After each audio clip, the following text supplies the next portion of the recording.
Welcome back to the deep dive. Today, we're going to be exploring personal development, but through a lens I've honestly never encountered before. Oh, Biblical figures. interesting. Yeah. So buckle up, because we're about to delve into this idea of building your ideal self, Okay. using Abraham and faith as blueprints. It's a fascinating concept, this identity shifting, as the source calls it. Hmm. It's not just about emulating their, religious aspects, Right. but extracting specific qualities Oh, okay. and applying them to, well, personal growth. It's like choosing your personal superhero Yeah, and then figuring out how to get their powers. exact. But instead of capes and lasers, we're talking about character traits. Right. So what kind of superhero are we building with Me, Abraham? Well, me, Abraham, is defined by unwavering faith, trust, patience, optimism, kindness, and compassion. Wow. They even aspire to inspire hope in others. Okay. Those are some pretty powerful superpowers for navigating life's challenges, wouldn't you say? Definitely. But this source doesn't stop at just inner qualities. Right. It also lays out some ambitious goals for Me, Abraham. Yes. What are we talking about here? This version aims high, Mm. building a thriving community, becoming a spiritual leader, even achieving YouTube success with a channel Really? and a best-selling book. It's interesting how modern aspirations are woven into this framework. It is, yeah. It really is. And it gets me thinking, are those big outward achievements even possible without cultivating the inner qualities first?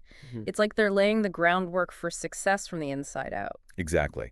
The source highlights the importance of daily practices like Oh. prayer and meditation, healthy living, self-reflection, and acts of kindness. Mm. These habits are often cited as cornerstones of personal growth, regardless of one's spiritual beliefs. So it seems like Me, Abraham is about a holistic transformation. Yeah. Mind, body, and spirit. Yeah. What about Me, Faith? How does this version stack up? That's where things get really interesting. There's overlap, of course, with faith, resilience, and hope being central. Mhm. But me, faith, leans more heavily into trusting a higher plan, even when things are uncertain, Oh. and inspiring others through that trust. So it's a different flavor of faith, perhaps a bit more surrender-based. But what struck me is that faith is both a concept and a potential person to emulate. Right. It adds another layer to this identity-shifting idea. Absolutely. It makes you wonder, is choosing a figure even necessary? Or is it more about the framework itself, the very act of defining desired qualities, regardless of the template we choose? Now, we've got to address the elephant in the room. Both Me, Abraham, and Me, Faith have this strong desire for YouTube success. Yeah. It's clearly a big part of their vision. It is, and it speaks volumes about how our modern world values online influence and reaching a wider audience. Yeah. It's almost like a digital pulpit in a way. And they go beyond just wanting success. They even outline affirmations for achieving it. Brilliant. They want their content to be informative, engaging, visually appealing, and to connect with viewers through storytelling and positive energy. It's funny because those are solid guidelines for any content creator, regardless of their niche. Yeah. They've essentially packaged universal advice within this specific framework. Okay, so we've covered the superhero traits, the big goals, the daily practices, and even the YouTube aspirations.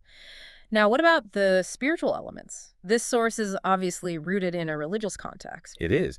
But what's interesting is how it presents those elements. Okay. Both me, Abraham, and me, Faith, express desires like deeper intimacy with a higher power, abundance and prosperity, and even prophetic insight. So how do we connect that to personal growth for someone who might not share those beliefs? I imagine some listeners might kind of tune out when they hear those kinds of things. Right. That's where we need to distill the essence. Striving for guidance, aiming for abundance, making wise decisions, persevering through challenges.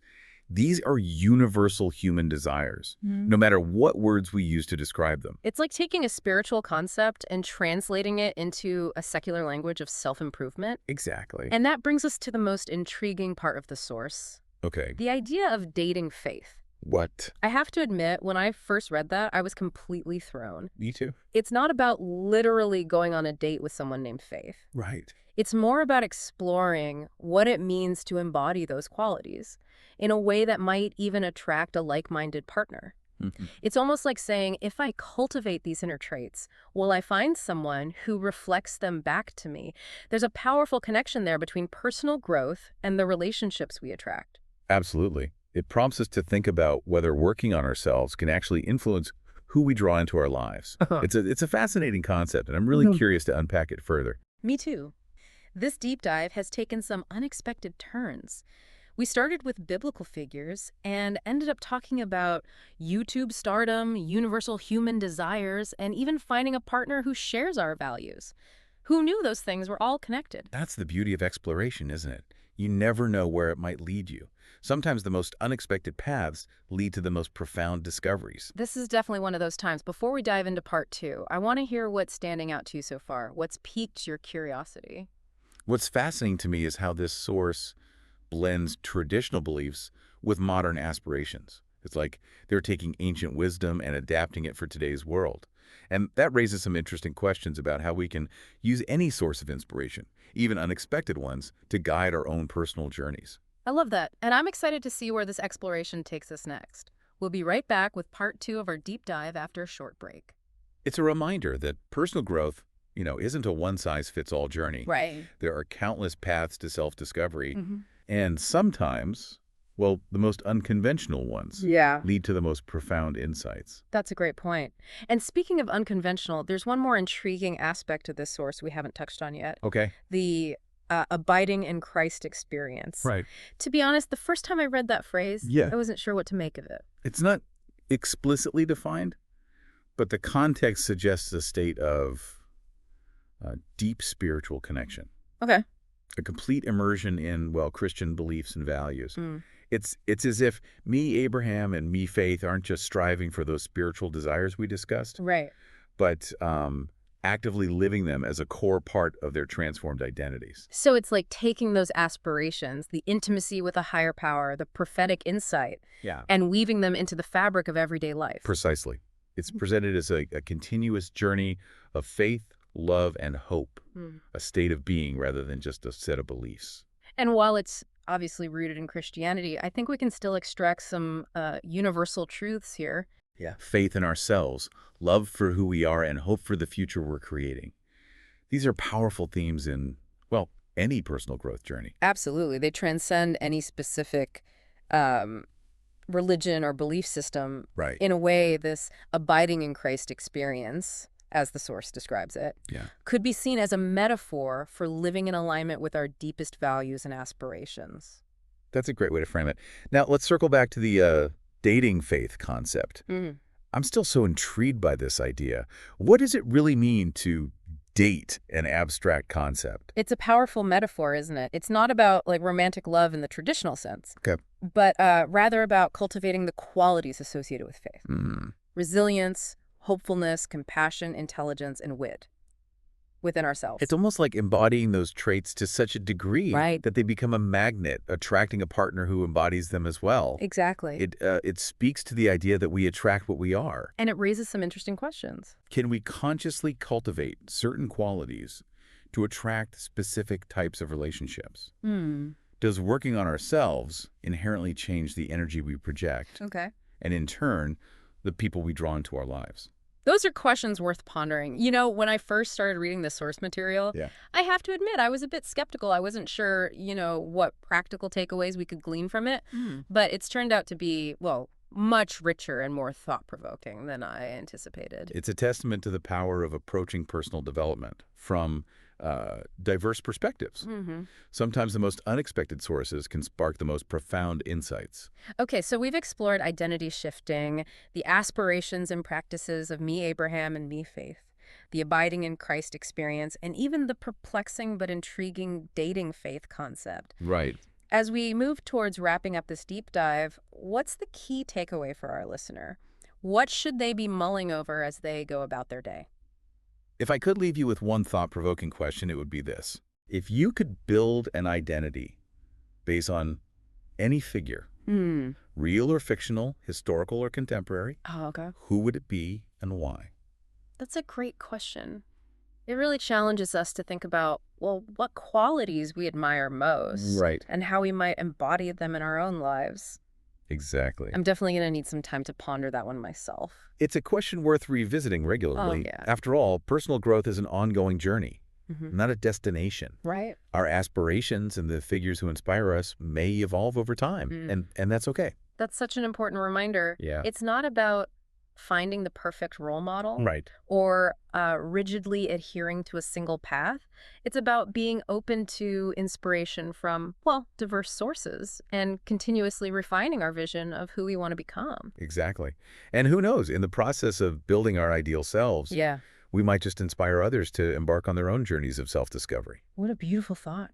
That our personal growth can have a ripple effect, creating positive change in the world around us. This deep dive has truly been an exploration. It has. We started with biblical figures Yeah. and ended up discussing universal themes of personal growth, online influence, the power of metaphor, and even the subtle ways we can attract the relationships we desire.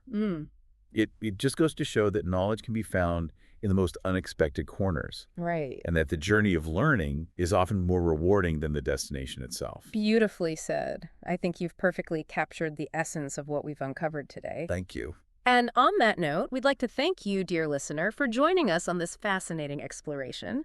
We hope it sparked some new ideas and inspired you to delve a little deeper into your own personal growth journey. It's been quite a journey, hasn't it? It has. From biblical figures to YouTube aspirations, we've covered a lot of ground in this deep dive. We certainly have. And I think it speaks to the fact that personal growth isn't confined to any one area of life, you know? It touches every aspect of who we are, from our spiritual beliefs to our relationships to even our ambitions. Right. As we wrap up our exploration of this unique source material, Yeah. I find myself reflecting on how it challenged, well, my own preconceived notions. Okay.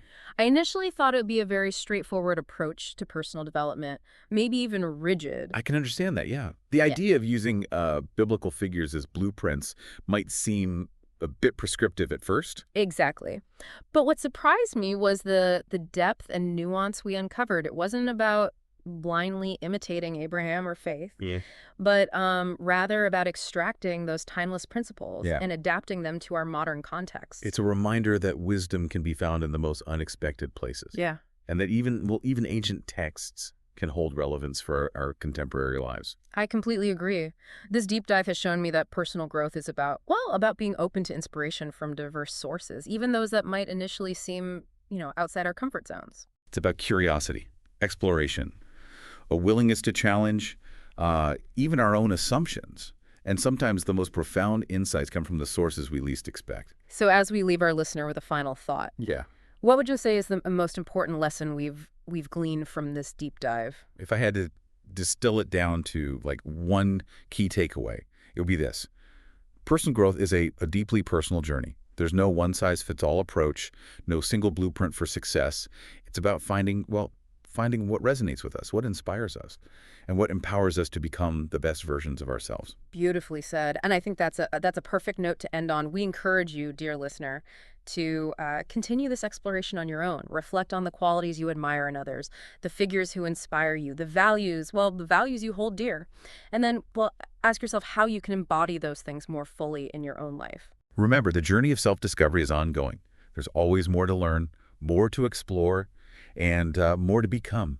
Embrace the process. Be kind to yourself along the way, and never stop seeking inspiration from the world around you. Thank you for joining us on this unique and thought-provoking deep dive. We hope you found it as enriching as we have. Until next time, keep exploring, keep growing, and keep diving deep into the fascinating world of knowledge and self-discovery.